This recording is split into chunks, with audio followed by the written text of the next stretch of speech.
Bienvenue dans les Petites Histoires de Michel, un podcast dans lequel je raconte mon exploration de la cuisine japonaise. Cet art ultime de bien manger que j'ai à cœur de transmettre aujourd'hui est la synthèse entre mes pratiques d'artiste, de jardinière et de cuisinière. Il s'adresse aux amoureux du Japon, aux gourmets de tous bords et aux cuisiniers soucieux de préparer une cuisine saine, savoureuse et créative, qui nourrit aussi bien le corps que l'esprit. Vous y trouverez des récits de voyage et des témoignages d'expériences qui ont fait sens dans mon parcours. J'y délivre également, au-delà des recettes, les principes qui sous-tendent la cuisine japonaise. Nous ferons des visites dans le jardin, source d'émerveillement et d'abondance, et nous prêterons l'oreille à des personnes qui ont contribué à enrichir mon parcours dans l'oasis nippone que je me suis créée. Belle écoute à vous! Dans la médecine traditionnelle chinoise, sur laquelle s'appuie la cuisine japonaise, le printemps est la saison de l'énergie bois.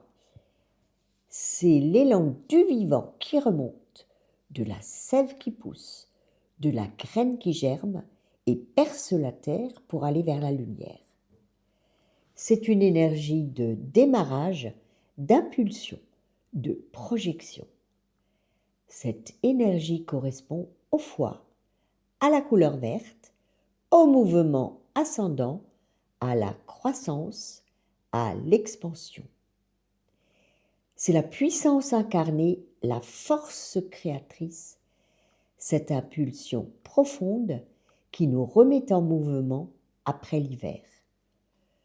Le foie est là pour donner du mouvement au début du cycle à l'énergie la plus créatrice qui existe dans notre corps. Et le foie, dans cette vision, n'est pas seulement un organe. Il représente notre capacité à créer, à décider, à avancer. Il est lié à l'élan vital, à la direction que l'on donne à sa vie. Lorsque cette énergie circule bien, elle soutient la créativité, l'expression artistique, l'envie de construire, d'inventer, de se déployer pleinement. L'émotion associée au bois, c'est la colère. Non pas la colère juste, celle qui protège et pose des limites saines, mais plutôt la colère rentrée, l'impatience, la frustration silencieuse, la honte ou la culpabilité, lorsque l'on prend trop sur soi, lorsque nos limites ont été franchies sans que nous ayons pu ou su les défendre. Le printemps nous invite à cela, sortir de l'inertie, reprendre notre place, faire circuler notre énergie et laisser notre propre sève intérieure retrouver son chemin. Nourrir l'énergie bois, c'est alors retrouver du mouvement, marcher dans la nature, se promener en forêt, travailler au jardin, observer le vert qui revient partout, remettre le corps en action. C'est aussi respecter le sommeil, en particulier entre 23h et 5h du matin, ce moment où le foie se régénère profondément. Nous pouvons aider notre sève intérieure à retrouver son chemin par l'alimentation. Après l'hiver, le corps a besoin de légèreté, de circulation et d'élan en choisissant des aliments vivants, frais, jeunes, qui portent eux-mêmes cette énergie ascendante. On va naturellement se tourner vers tout ce qui nourrit symboliquement et concrètement cette dynamique du bois. Dans le jardin et dans la nature, cette énergie est partout visible en ce moment. Elle se manifeste dans toutes ces jeunes pousses vigoureuses qui montent vers le haut, les feuilles tendres, les légumes verts comme l'ail des ours, les gopodes, le lierre terrestre, la berce, l'ortie, les tiges des hémérocalles, le pissenlit, le poireau, l'épinard, les asperges, les fougères comestibles, la rhubarbe. Tous ces végétaux portent en eux ce dynamisme du printemps, cette volonté tranquille mais irrésistible de grandir. La récolte est particulièrement douloureuse cette année, la première année où je pars seule avec mon petit panier, cueillir ces trésors que la nature nous offre. Anne-Marie, qui m'a initiée, n'est plus là pour partager ses cueillettes et leurs transformations au retour de promenade en soupe onctueuse au vert éclatant.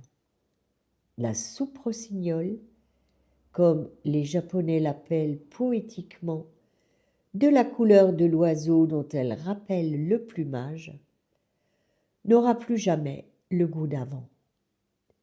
Cette année, la soupe rossignol a le goût de l'absence et réveille la nostalgie de ce qui ne sera plus. C'est la nouvelle saveur de cette soupe et chaque modification de cette saveur marquera une étape sur mon chemin de deuil. Le goût acide a aussi toute sa place. Il soutient le foie et favorise la mise en mouvement. La rhubarbe, les lactofermentations, quelques touches de citron, des légumes légèrement macérés dans un vinaigre de riz doux peuvent réveiller l'organisme en douceur et aider à relancer la circulation de l'énergie. Mais nourrir le bois, ce n'est pas seulement manger vert ou acide, c'est aussi retrouver une manière de manger plus vivante, plus consciente, plus reliée au rythme de la saison, une manière de cuisiner ce qui pousse maintenant, de suivre le tempo du jardin, de remettre du frais, du croquant, du vibrant dans l'assiette. Il est aussi intéressant d'alléger ce qui encombre. Les excès de gras, les repas trop lourds, l'accumulation de sucre ou d'aliments très transformés qui peuvent freiner cette montée naturelle. Le printemps appelle davantage à la fluidité qu'au stockage. L'alimentation devient alors un soutien à notre élan intérieur. Elle ne force pas le mouvement, elle l'accompagne. Elle aide cette sève intime à remonter, à circuler, à redonner au corps sa capacité naturelle de créer, d'agir et de respirer pleinement. Si l'énergie bois circule bien au printemps, alors l'été pourra s'installer harmonieusement. Mais si cette phase est bloquée, trop de stagnation, de frustration, de fatigue ou de colère contenue, cela peut freiner la transition et rendre plus difficile l'entrée dans la légèreté du feu qui va suivre. Le printemps n'est donc pas seulement une saison, c'est un passage, une invitation à remettre du mouvement là où l'hiver avait ralenti pour que notre énergie puisse ensuite s'ouvrir pleinement à la lumière de l'été.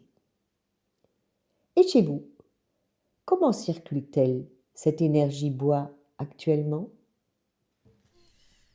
Un nouvel épisode des Petites Histoires de Michel vous attend tous les mardis. Pensez à vous abonner à ma newsletter pour continuer de voyager au Japon avec moi.